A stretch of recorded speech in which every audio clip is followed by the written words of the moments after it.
return on YouTube. So here we are. It's a lovely day. We're at Veritechnic. We're about to be taken out in a stonker of a car. It's a Mark 1 Golf with an epic twist. It's called the Carbon Mark 1. I've been a huge fan of the Mark 1s from ever since I've known cars.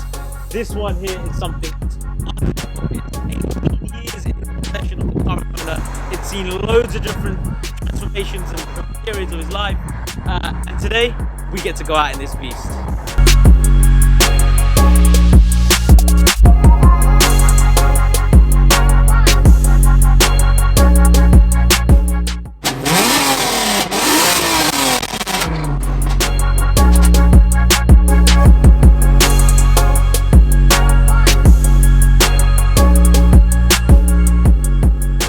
So, welcome inside. This is the man of the hour, Prakash. Thank you so much for having us on the channel, bro. That's right. Pleasure's all mine. This is an absolute dream, man. Thank you, thank you. Mark 1 Golf. Yep. What year? It's 1983. 83, so it's older than me, so that's a good start. Yeah. And this is just dripping with carbon. Yes. So it's got carbon, start from the front. So it's got carbon bumpers all around, the early style ones. It's got carbon bonnet, carbon wings, carbon roof, carbon boot. It's got all carbon interior trim. I did have carbon doors for it. So the doors are so light that they must have weighed like 6 kilos or something. They didn't have the strength in them to physically squeeze the rubber, so you had to run them without to get the body lines to all line up. It's all about when it rains and stuff. Yeah, so that was a headache. And also the windows, they're basically just perspex windows with little shutters in them. It is just too much of a ball So ache. carbon doors, you don't even have the innards of it, it's just a sheet of carbon? It was carbon skinned on the outside, it was carbon on the inside, but because of the way it was all fitted, you never had the window winder mechanism. Nothing. It was just made to be really light. Bloody hell. The only thing that put me off with it, obviously when we do track days or we take the car drag and stuff, we drive it there and we drive it back. Half the, I mean, let's face it. Yeah. Half the fun of going to a car show is driving there with your friends and driving 100%, home. 100%. I don't want to have a car that I put in the trailer. Yeah. Because where's the fun in that? Talking of seats. Yes. OMP. Yeah, so these are OMP buckets. I've had these for years now. They're sitting on OMP I feel rails really as well. comfortable in these though. They are a nice shape. I mean, I'd love to get pole positions, but you either get the wide ones or you get the skinny ones. They're also, for the price of one of those, I could buy a set of these. So I bought a set of these quite a while ago when I was first building the car. I feel like this will help me get to the gym because literally any more of me, I'm just spilling out the sides. Yeah, so I think these are made for a 32 waist, so you're doing all right. But they give me a lot of, like, I'm really comfortable. Yeah, they hold you solid. Who put these in? I fitted them in. You fit, because I've had roll cages and bucket seats in my MX5s and other cars. There's always a bit of squeak, but nothing. No, these are solid. There's nothing. These are like, okay. I've put these in solid. You say you put the seats in, you put the wings on, the doors. Who are you? What's Veritechnics? Obviously, we're seeing. Tell the guys. Yeah, so my brother owns Veritechnic. He's run it for years, and then I manage the garage. So if you ever phone up, it's probably me that'll answer the phone. I do all the parts ordering. I do like to get my hands dirty every now and then, but my brother's really the brains behind the operation. He's been running it for what, 15 years now, and before that he was an ex-aircraft engineer for Lufthansa. So holy crap. Yeah. Oh, okay. Oh, we're in the right place. Yeah. So Veritechnics has built this total car. Yes, from scratch. I mean, it started off years ago, just on the driveway with my dad and my brother. My brother started his business while he worked at Lufthansa. He started his garage from the back of his house, and then it sort of just evolved from there, really. So it's been in the family, as you said, 18 years. Yeah. And it's been built by the family across those 18 years. Yep. And now it's running and wearing Veritechnic livery because it's actually built, not bought. Yes, fully built and not bought. This is sweet. Yeah, even down to the wheels. I had the wheels, I had them for years. I took every single stud out of them, I split the wheels apart, I made them wider, I rebuilt them, I resealed them. No replicas here? Nope. The only thing I didn't do was the powder coating, which I sent off to a professional, Mike the polisher, powder coated and bought them back, and then I got all the parts from Germany and I put them all back together and mounted them on everything myself. Let's have a look at this. This is made by, I'm pretty sure it's just it's one guy. His company's called jbmotoring.de.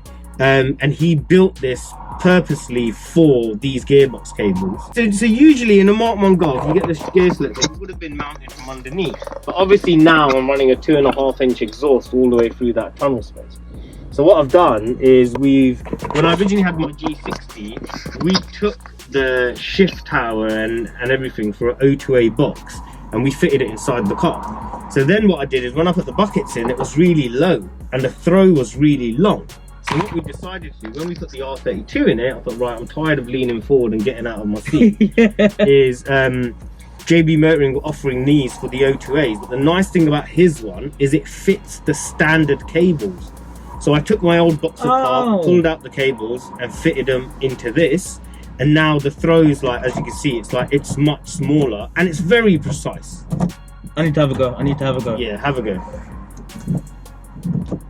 Like, you know where you're going.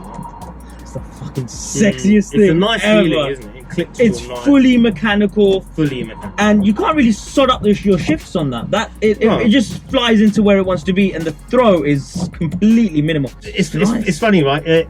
If you go to a builder's house, his house is never finished. If you go to plumber's got leaky taps. Yeah, mechanics always got a shit car. Yeah, and the reason is we're always so busy working on other people's cars. And this is no exception, don't get me wrong. There's things in here that drive me mad, as any car person will know. I fitted the roll cage and now the window winders bang into it. You can only open the window and the door's open. That just drives me up the wall. So you've got to open the window before you've left. Oh, right, so I can open the door. And then open the window. Yes. So whilst I'm admiring the mad workmanship and the craftsmanship of this, I guess it's a great time to say the Porsche is coming here. Yes. I've managed to convince him to let me coil over his torsion bar suspension 930. The purists are going to hate us. I'm going to say it's all his fault. They'll hate you. They'll hate you until they're trying to chase you around the corner.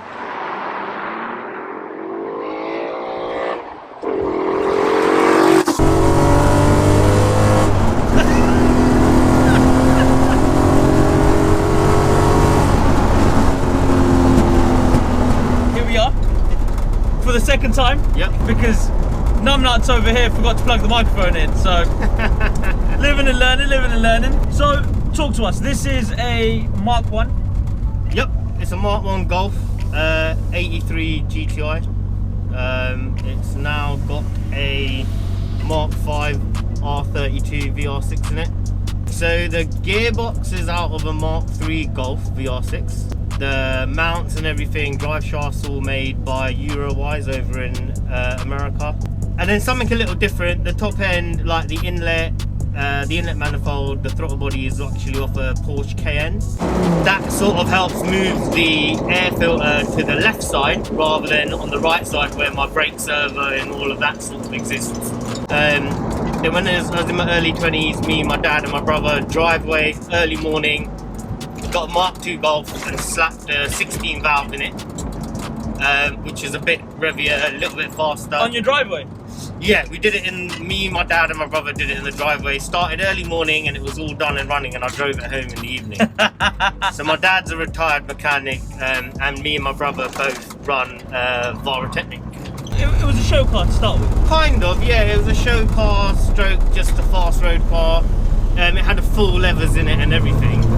It's only after I then went on to put the third engine, I bought a written off Corrado on eBay, and I fitted the 1.8 supercharged 8 valve into it. Is that the G60? The G60, yeah. I fitted the G60 in it, and that lived in it for a long time. That probably lived in it for 8 to 10 years. Is that reliable? I've heard loads of. I had problems with the G60. Yeah, if you look after it, it's great.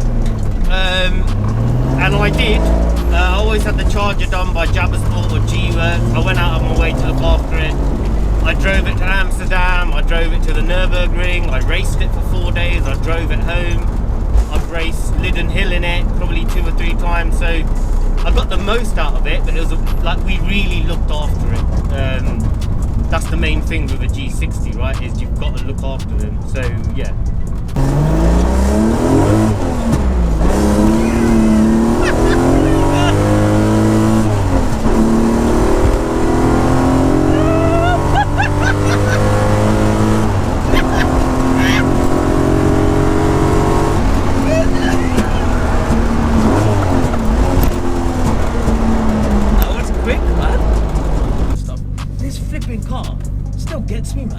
Yeah, I mean, considering, do you know what it is? It's not a big power car at all, and I have got a turbo lined up with it, and I do want to go big power, but for how much it weighs, the sound it makes, the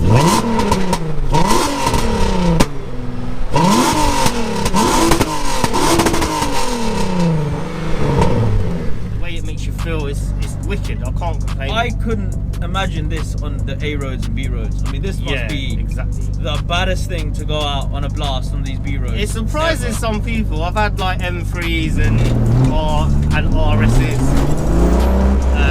have a nice run with them. You can really throw it around.